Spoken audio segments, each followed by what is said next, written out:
जहां एक तरफ मौलाना तौक़ीर रज़ा जो बरेली शरीफ के आलिम दीन हैं, उनके ज़रिए परसों एक प्रेस कॉन्फ्रेंस की गई और उसके बाद एक नया विकल्प, तीसरा मोर्चा उनके ज़रिए बनाने की बात कही गई। और मुखर होकर के जिस तरह से वो मुस्लिम इशूज़ पर लगातार बरेली से बोल रहे हैं, जेल भरो आंदोलन की जो शुरुआत की तो उस वक्त पूरी देश में उन्हें एक मुस्लिम आवाज़ के तौर पर लोगों ने जाना, लेकिन खुद बरेली से कुछ ऐसे मौलवियों की वीडियो सामने आ रही हैं जो चाहे वो बरेली शरीफ हो या फिर दरगाह अजमेर शरीफ हो, इन दरगाहों पर किस तरह से आरएसएस संघ और मोदी जी के ज़रिए बयानात दिलवाए जा रहे हैं। अभी आपने 2-3 दिन पहले देखा था किस तरह से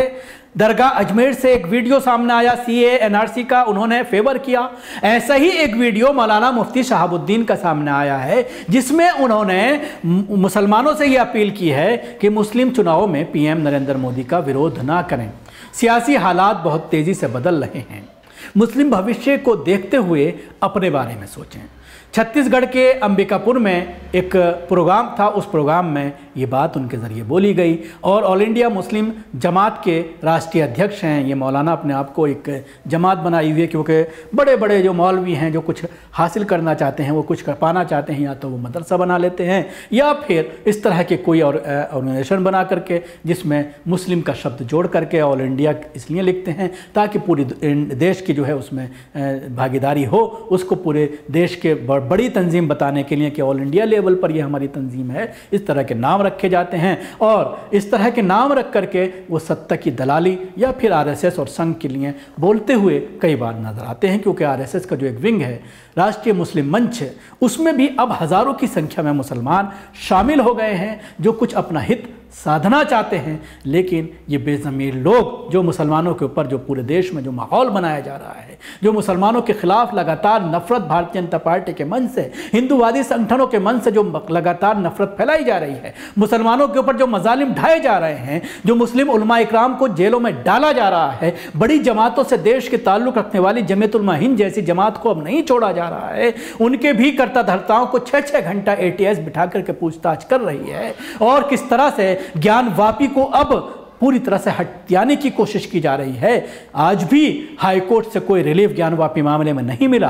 पूजा की जो इजाज़त दी गई है अब कभी भी वहाँ पर बंद नहीं होगी, जिसको वो तहखाना कहा जाता है, जाहिर सी बात है वो मस्जिद का हिस्सा है जहाँ ऊपर नमाज होती है, नीचे पूजा की इजाज़त दी गई है। तो अब सवाल यही खड़ा होता है कि जब सुप्रीम कोर्ट गए, सुप्रीम कोर्ट ने वापस हाई कोर्ट भेजा और हाई कोर्ट ने स्टे लगाने से इनकार कर दिया और हिंदू पक्ष अब ये कह रहा है कि हिंदू पक्ष की बड़ी जीत हुई है आज कोर्ट में। तो सवाल यही खड़ा होता है कि इस तरह के लोग कैसे अपना ज़मीर को बेच करके इस तरह के बयानात देते हैं। छत्तीसगढ़ की सरजमीन से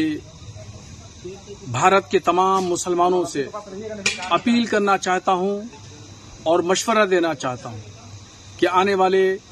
लोकसभा के चुनाव में वो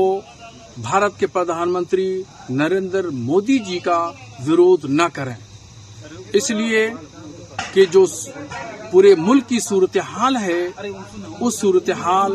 के पेश नज़र जो सियासी मंजरनामा है, इस सियासी मंजरनामे के पेश नज़र मैं आज ऐलान कर रहा हूं और मैं भारत के मुसलमानों को मशवरा दे रहा हूं कि वो लोकसभा के इलेक्शन में शिद्दत के साथ नरेंद्र मोदी जी की मुखालफत न करें, विरोध न करें। इसलिए सेकुलर पार्टियां ने जो एक ठेका लिया है और वो ठेका मुसलमानों के कंधे पे डाल दिया है कि बीजेपी हराओ का अभियान सिर्फ मुसलमान ही चलाता है और मुसलमान का ही है काम चलाना। तो इस ठेकेदारी को ख़त्म करना है और जो सेकुलर लोग हैं, सेकुलर पार्टियां हैं, वो लोग अपनी जिम्मेदारी को निभाएं। मुसलमान इससे बरी जिम्मा होता है और लोकसभा के चुनाव में मुसलमान विरोध नहीं करेगा।